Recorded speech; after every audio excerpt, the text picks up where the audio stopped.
What's up, everybody? My name is Marwan Abuhayyah. A lot of you guys know me as Marvin. I've been in the industry for about a year now, and just to tell you a little bit about myself, when I started, my first couple weeks, it wasn't a very strong start, just because I used to sell cars, phones, everything, so I thought I had it all figured out, so I wouldn't take anyone's advice when I started. And I got shut down real quick. I had zero sales my first week until I realized I needed to be coachable. So that's when I started listening, to my mentor AD and everyone else that was giving me some good feedback. And after that, my first 35 days, I deposited about 26 grand to 80% commission, just because I put my head down and took some good feedback. Now, today we're going to be talking about killing zombies. Everyone gets objections, but not everyone knows what to do when they get them. The way I look at objections is it should be a part of every single phone call you make. So 95% of my phone calls, there's some sort of objection. There's no such thing as a laydown. If they're a laydown, more likely than not, that they'll do it again with someone else, or they'll end up canceling. So you actually want them to object. So just because someone buys it from you with no objections, don't think you got away scot-free. It's not good news. You should expect it every single phone call. Now, the way the way to disarm someone when they give you objections, there's three main points to it. There's the intro, the middle of the script, and the very end when you seal the deal. Now, those are the three most important parts. The very beginning of the script, your first 90 seconds, you should just expect them to object everything you say. You're just someone calling them. They did fill out the request, but they don't know you. So what I do in the intros is I talk to them just like I would talk to you or anyone else, just normal guy talking to them. Hey, this is Marvin with the Benefits for Veterans Office. You doing all right today?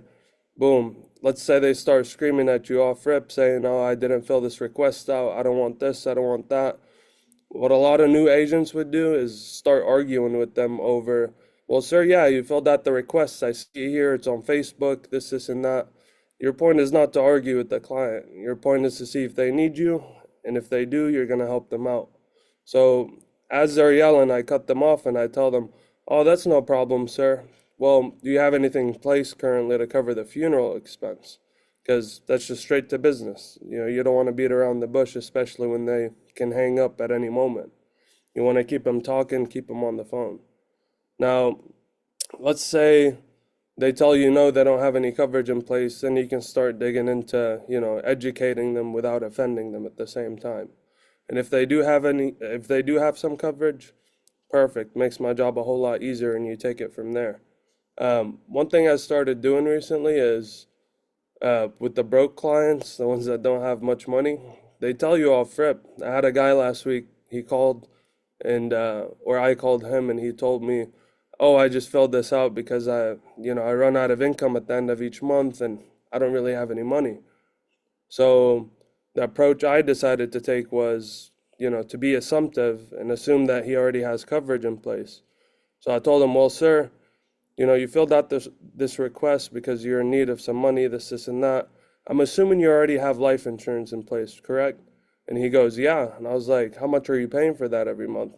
And he goes, $120. And I just used common sense with him. I told him, "Well, sir, if you're filling out requests because you need money, why are you sitting here paying $120 for life insurance? I mean, do you want to be buried or cremated?"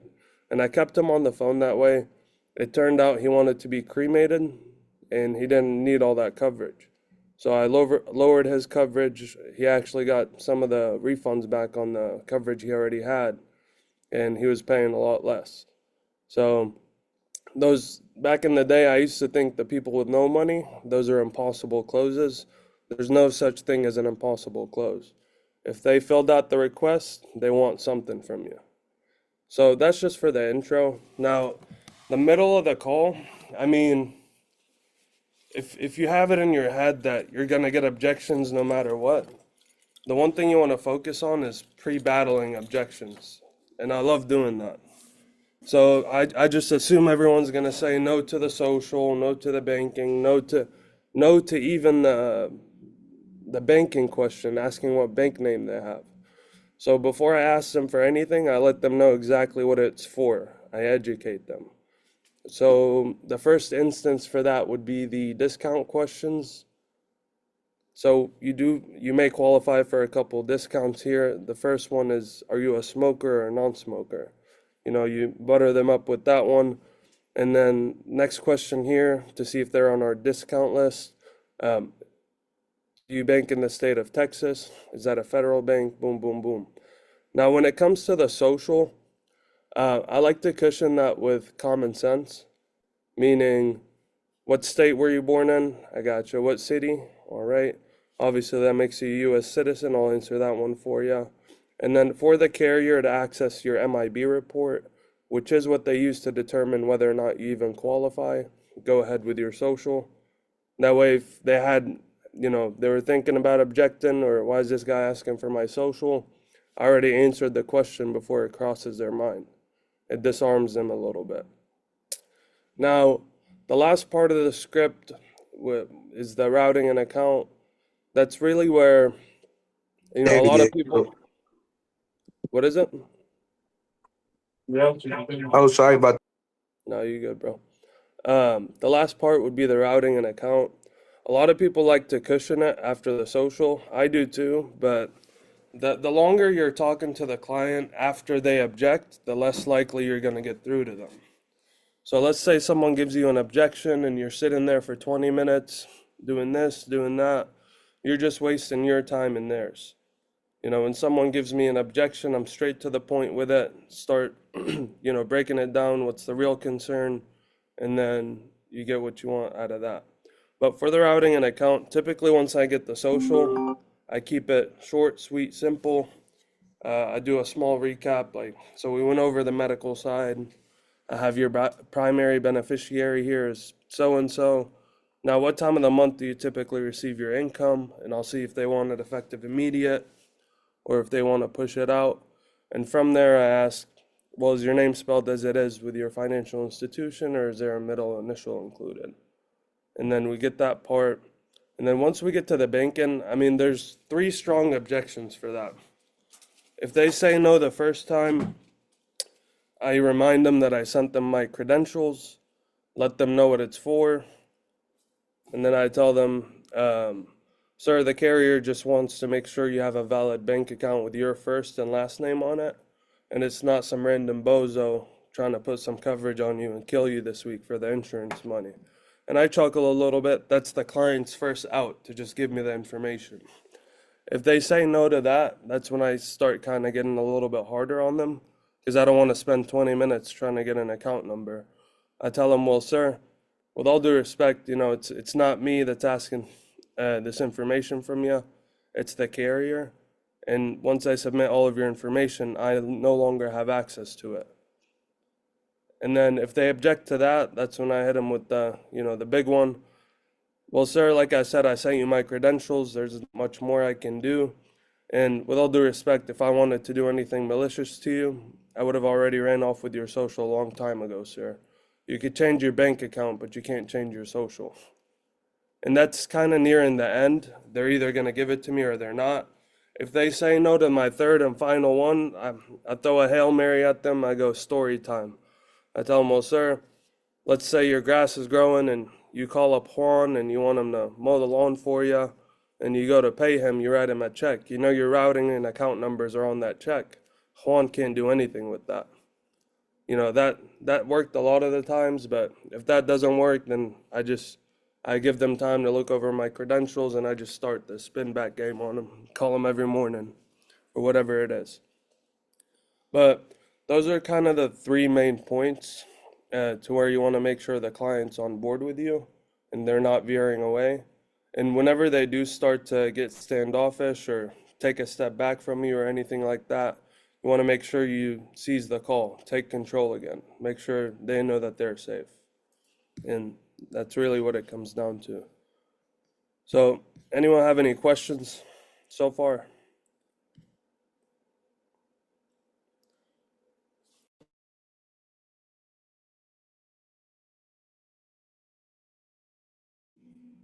Questions? Anybody?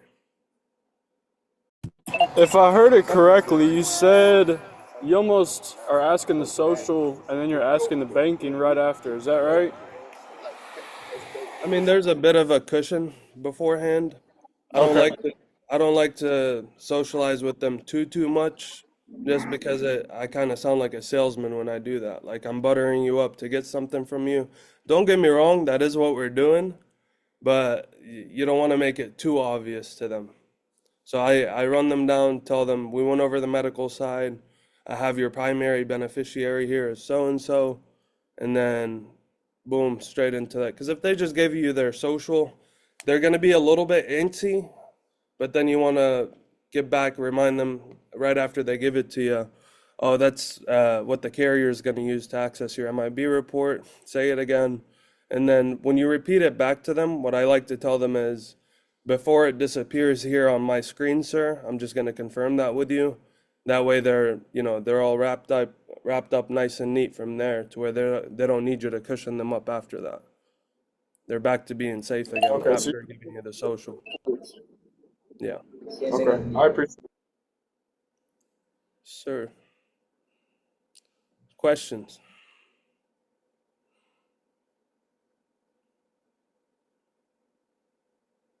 That's a nice Maybach, Santos.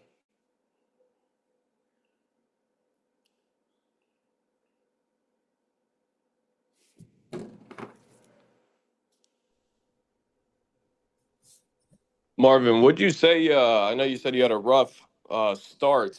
What was your biggest flip? I don't know if you kind of mentioned that specifically. Was it just like confidence, tonality?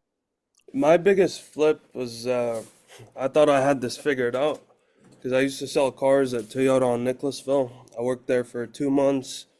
In that time, I sold 49 cars. I'm not gonna lie, I thought I was the shit.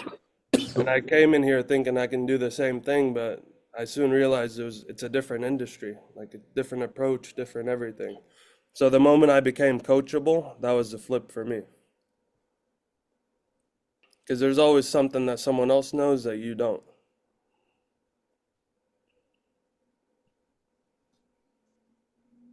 Hey Marvin, Oh, Grayson. what would you say like being coachable specifically looked like for you? So being coachable for me, I didn't really take direct training from anyone. I kind of trained myself when I started. So the biggest being coachable moment for me was humbling myself. You know, I'm not too good for anyone, too good for anything. Definitely don't know everything. So I sat there. When I started, I used to call 600 people a day, 3 times each, trying to get as much training in as possible in the shortest amount of time. Um, to where I just went through so much shit that it had something good had to come out from it. So whenever I would get off of a call, whether it's being coachable towards myself or someone else, if you have a mentor that helps you out, make sure you listen to what they say, especially if it's something that you don't want to hear. Because the less you want to hear it, the more true it is. So you want someone by your side that's gonna tell you when you're wrong, tell you when you're messing up, not someone who's, let's say you winged a lay down, and then everyone around you is just hyping you up, telling you did everything perfect, this and that, when that wasn't the case at all. You learn nothing from that. Now you're just relying on laydowns. You want someone who, when you sell a $900 a month banger, someone walks up to you and tells you, good job, everything's good. It's just this one part you were a little iffy. Good thing this guy was a nice guy, but it won't fly with the next one. That's who you need by your side. Yeah, a yes man can only take you so far. Thank you, bro. Yes, sir. Marvin, I have a question. What's up, Shane? I've noticed that you're really good at keeping a good tonality consistently, no matter if the client's angry with you or nice to you, no matter if it's $50 a month, no matter if it's $800 a month. How do you keep that same consistent tonality throughout the call? So you could give us some feedback on that. You're very, very good at that. Yeah, so the way I keep it level like that is by understanding that I'm not on the, obviously we're all here to make money, you know. Let's not get it twisted. But when I'm on the phone with a client, I fully like I'm in the zone with the client. Like I'm not thinking about anything else that's around me, anything that's in my outside life, anything like that. If I'm talking to you on the phone, it's in my head, it's like you and I are sitting in a room figuring out a problem. So, like, if it's $100 a month, if it's a $900 a month, it couldn't make a difference to me. It's like a puzzle. I want to find, it's fun. I want to find a place where I could fit, see if I can help you or not. Sometimes you just can't help them, they don't need it, and that's okay.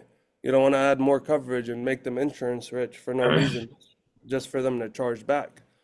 You want to make this scenario in your head to where you're literally sitting in there with the room with them, and figuring out a problem that they're putting in front of you.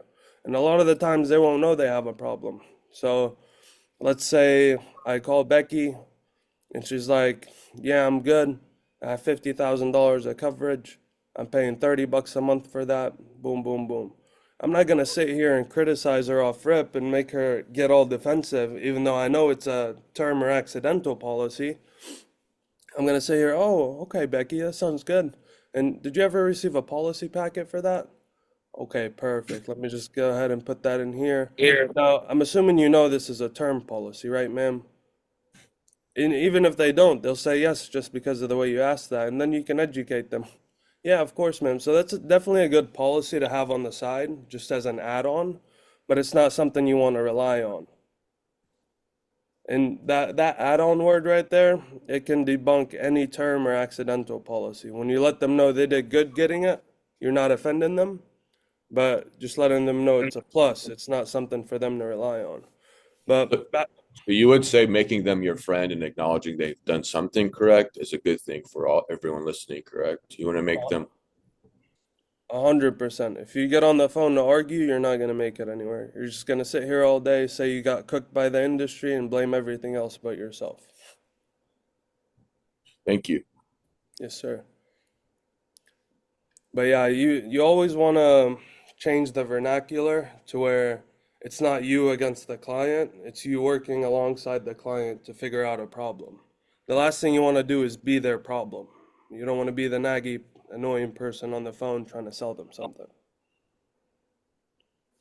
So sometimes you do tell the client you are in the best position possible and there's nothing I can do for you, correct? Yeah, yeah, if that's the case, I'll let them know. And then a lot of the times I do that, some of them actually call back saying, "I know I'm in the best position possible, this, and that. I want to add something separate for so and so, or something separate for so and so." Because at the end of the day, in their head, you're on the same side as them. You're not just a sleazy salesman trying to rip them up and get them a policy. Because I know that's made a big difference for me when I've told the acknowledged, hey, you have a good policy. Don't let any other agent can tell you to cancel this, but I can add some more coverage. Maybe you have any mortgage. Maybe that policy is good for the burial. Do you want to leave I love you money? I know you've had that policy for 20 years and I can't fight time. So like anyone watching this, it's not you against the client, like Marvin said. When you can get somebody on your side and and they feel like they're safe and you're trying to actually genuinely help them, it's a whole different universe. 100%. And then let's say they have a term policy that's putting them in the best position possible, and you're sitting here telling the client, "No, that's a term, that's this, that's that." You don't want to sound like you don't know what you're talking about at the same time. And if that is true and they have an IUL, they're in the best position possible, and you get them to cancel it and replace it, there's almost always repercussions. So you don't want to just aimlessly go replacing policies. You want to think about each and every situation and what you're doing.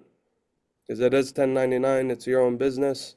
And if you're okay running your business that way, then it won't go too far. Anyone else have any questions? I love that, Marvin. You're a beast, bro. What would you say to anyone that's brand new listening to this, that's scared to just go all in, man? Well, bro, I'm the type of person I'm either 0% in or 100% in. So let me put it this way. If you put nothing in the oven, nothing's going to be baked. You can only go so far taking leads from your upline that are, maybe passed around a few times or this or that. But you can't take control of your business until you have your own lead flow. your own systems going for you, and you know exactly what's coming in and what's going out. So for me, I mean, I sold a lot of insurance off of old leads. That's when I made a lot of money when I started. But even then, when I had the most money, I realized I was like, well, if I'm doing this off of these leads, then what can I do off of my own lead flow, my own exclusive leads, my own system that I have built to where only I'm responsible for what happens to me. I don't have anyone else to blame for it. And that's really when things started taking a turn for the better. You know, a lot more insurance was sold and a lot more control was taken over my own business.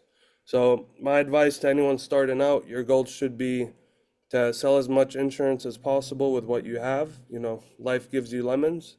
But at a certain point, when you have five, six, even $4,000 in your bank account just sitting there collecting dust, like we're in the business to make money. We're not gonna let that money sit there and collect dust. You're gonna make your money make you money. Now, just because whenever you do end up buying leads, just because you buy leads doesn't mean you just got a ticket home free like life is good. You got to work two, three, four, 5 times as hard to make it work for you. You know, this business is not for everybody. But if you're in this call, then more likely than not, it is for you. Marvin, two questions. Yes, sir. First one is script sides of things. Back to killing zombies. Mhm. Whenever you get told they need to think about it, talk to their wife, their dog, whatever the hell it is. Do you stick to like the basic structure of the rebuttals there? Like, is it the price, or do you even need this, or how do you combat it? Not necessarily. You know, every phone call is different because you're talking to a different person every single phone call. A lot of the times I become, I don't want to say a smart ass, but like I use a lot of common sense. Meaning if it's a guy that's too, you know, he's too jumpy, he's like you say the wrong thing, he's gonna hang up on you. I just I tell them, "Oh yeah, 100% sir, 100% sir, that's the point of this call, you know. You know what would make you you know what would be better when you go over this with the wife? A policy packet in front of you and to see whether or not you even qualify for this. Because I wouldn't want you to talk to her and then call me back and then tell me, hey, I'm ready to go, Marvin. And I tell you, oh, sorry, you're shit out of luck. So you can go with the, what do you have to think about, sir? Whether you need this or which one to go for. But if they already have their mind made up, like they're gonna hang up on you anyways, that's when you want to get creative. You know, jump outside the box and then hit them with common sense. Well, no shit, you got to talk to your wife. Wouldn't you want a policy packet in front of you when you do that? I got you. Just making it as simple as possible. Okay. And then 100%. second question, it's not more so, I guess, script or killing zombies, just kind of personal sides of things. Obviously, you've been growing your business. What has helped you stay, I guess, or not becoming comfortable in the sides of things, making sure you're still here 7, 8 in the morning every day? Like, what's your why, Marvin? I'm not gonna lie, bro. Like, if I'm telling you guys anything, it's not because I think I'm better than you or I'm smarter than you, this or that. It's just because I made all the mistakes. Like, I've been through all the shit. Excuse my language. But what helped me from not getting comfortable, believe it or not, is actually getting comfortable. I mean, I went idle for a few months. I stopped dialing, you know, I was going through it. And just, I had to go through it to realize, but you guys don't It's have to. all because of Love Island. Oh, yeah. You guys don't have to. Like, take it from me. If you get content, that's when everything will start going downhill. But for me, I mean, let me grab this thing one sec. So I haven't used this in many months. I don't know if anyone knows about this, but for me, the way I used to think about it is I'd rather be here than not because I can't do anything if I'm not here. So no matter how tired I am in the morning, no matter this, no matter that, even if I don't even want to get out of bed, I used to roll myself out of bed and just drive here. And I got this morning kit. It got a toothbrush here in it. It got everything I need. I haven't used this in months, but I'd rather come here dead and you know start my day here in the office then stay at home, go back to sleep, hit the snooze button, and wake up at 3 p.m. and show up late and not do anything with my life. So really it just comes down to doing what it takes to make it here. That way you can start cooking. Because if I promise you, bro, I've stayed in bed before, I've hit that snooze button, and I didn't show up here till 3, 4 p.m. Whether I sold or not, I still left a lot of food on the table, and that's the last thing you want to do. If you leave food on the table, trust me, bro, someone else is gonna pick it up. That veteran's gonna fill out another lead. Someone else is gonna call them. The veteran themselves. They'll tell you, "Oh, you're too late. Someone already called me." Like, they'll be smartasses about it. It's not gonna be pretty. Bet, bro. That helps. Yes, sir. Questions, questions, questions, questions.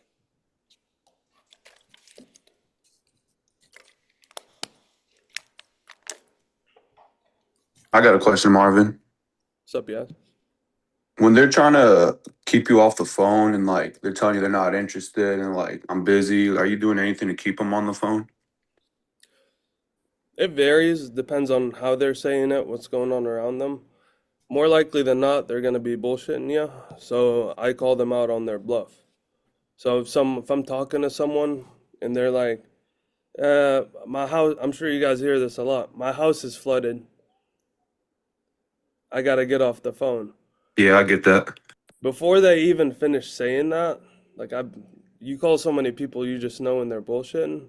I cut them off and tell them, man, it's not even raining in Texas. Anyways, and then I stick myself to that phone call. Like they have no choice but to stay on the phone with me. Like that's not gonna fly. I don't know if it rained or not. I really don't care. When you call them out like that, sometimes they'll chuckle, be like, "You got me," and then you sell them some insurance. That's move. I like that. Yeah, you Appreciate you, always, bro. yes, sir. You always wanna. Everyone knows exactly what objections they got because they sit there and listen to them. You gotta cut them off, bro. You gotta jump in there and I don't want to say assert yourself, but you low-key have to. Not in a dickhead way, but you want to take control over the call. That way you decide what happens. Nobody hangs up on me, even on intros, just because I stay level. I tell them what I'm here to do, this, and that.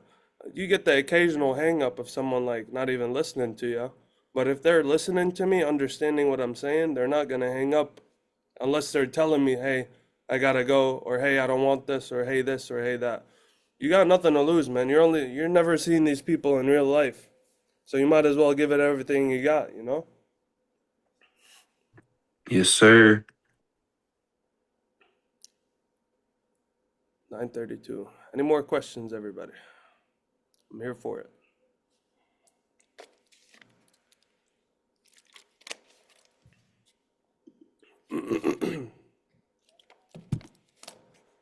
Also, one more thing. Whoever does end up buying leads or whoever is buying leads, I know you guys hear this a lot.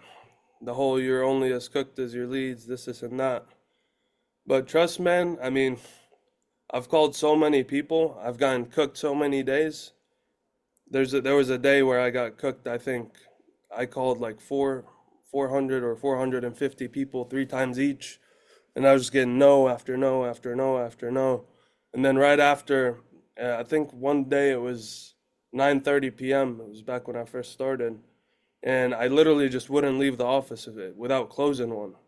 And that night I ended up closing like $8,000. I got cooked all day until 9:30, and then people started answering, saying yes, this, and that. What a lot of people mess up with is once that happens to them, they stop. They drop everything and they start complaining. They, excuse me, they start blaming this, they start blaming that. I don't think you guys realize time is money. Like complaining takes a lot of time. Complaining to your upline or to your friend or saying this or saying that, while you could be getting on the phones and making that $1,000, $2,000, that makes a world of a difference, especially for a lot of people. So even if the leads are cooked, even if you know it in your heart, like these leads are not it today, this or that, You're here for a reason. You showed up, you woke up in the morning, you drove to this office to do something, and it's not to complain. So, and you don't want complainers on your team. You want someone who's going to come to you with actual problems that you can actually solve. If someone's going to sit there and pout and complain, I mean, they might just be cooked, I'll be honest. They need to realize that you got to do the work to make it work. It's not just going to fall on your lap. And the same people who do complain, those are the ones that rely on laydowns. And the people that rely on laydowns are the ones that are not getting or asking for feedback, not listening, not unmuting, taking people's feedback, but it's in one ear out the other, thinking they're the shit. So always, always, always keep in mind, you don't know everything. And complaining about the leads won't get you anywhere.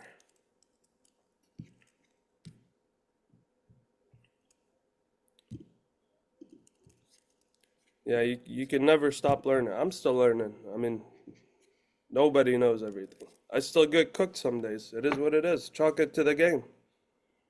As long as I come in, do the dials, it'll all work out. Hey Marwan, I have a question. What's up, dude? Um, so I'm trying to get better at pitching IULs, especially to younger people. Hmm. Um, like how do you go about like a person who answers a phone, he's like, I'm too young for life insurance or something like that. So, Mm. Yeah, I mean, with those types of people, you just have to be quick with it. So let's say this 45-year-old, you call him, this and that. Sir, you're too young for life insurance. Um, what made him go to that? Like, how was your intro? Did you tell him, hey, this is for life insurance or final expense? But yeah, once, what is it? I say final expense, same thing as Okay, everyone. perfect. So, as soon as he says that, oh, I'm too young for life insurance. Oh, well, sir, we don't really only do life insurance here in this department. I mean, and then you start going into the wealth management side of things. We do have this IUL program to where, obviously you put money into it, you get more back, and it goes through the S&P. You can start throwing like keywords in there without going into too much detail. That way you don't go down the wrong rabbit hole. But you want to find a way to pique their interest. Because if you say anything life insurance related, he just told you, you say life insurance, I'm going to hang up. So you have to change the vernacular one more time to where it makes sense for them to stay on the phone. Because if you're just Okay. gonna, yeah, if you're gonna sit there and go back and forth, oh, you're not too young for life insurance, sir, this and that, more likely than not, they're just gonna hang up. Okay. So you just kind of like feed them key points to like dig their interest a little bit, and then you move on. So Exactly. Make it make more sense for them. Yeah, sir, I talk to 40, 50 veterans a day. I mean, not all of them get the final expense option that I mentioned. A lot of them go into the wealth management side of things to where they want their money to make them money instead of sitting there collecting dust and then start going on about that. appreciate you, man. Yes, sir.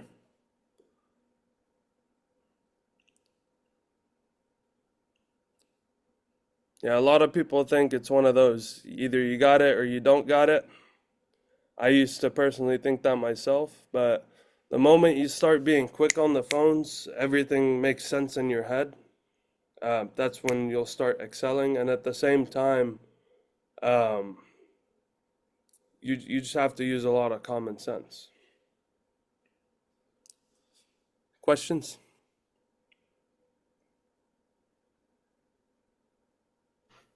How many are you gonna sell today, Marwan? Wallahi, today's Friday. It's a good day. I'm about to start dialing after this. Sky's the limit, Lightfoot. Sky's the limit. Yes, sir. Okay.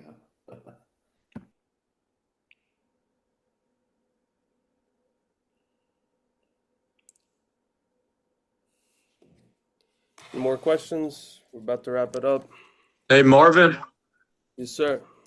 what do you do to keep your mindset so strong? Is it just based off like your schedule being so consistent, or how do you keep your, mindset so strong every day? Make sure you're doing the right thing every day.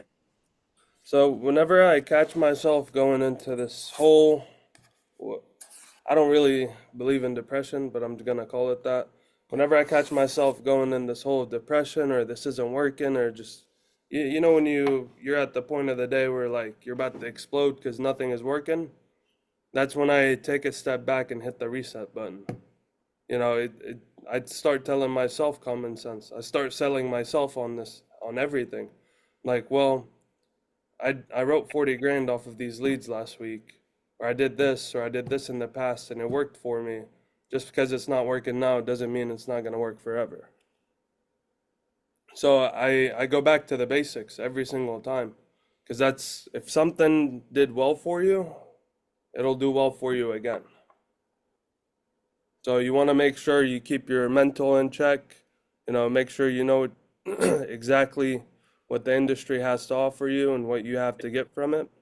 And you know, deep down, if you put in the time, if you put in the dials, you're gonna get what you want out of it. I appreciate your time. Yes, sir.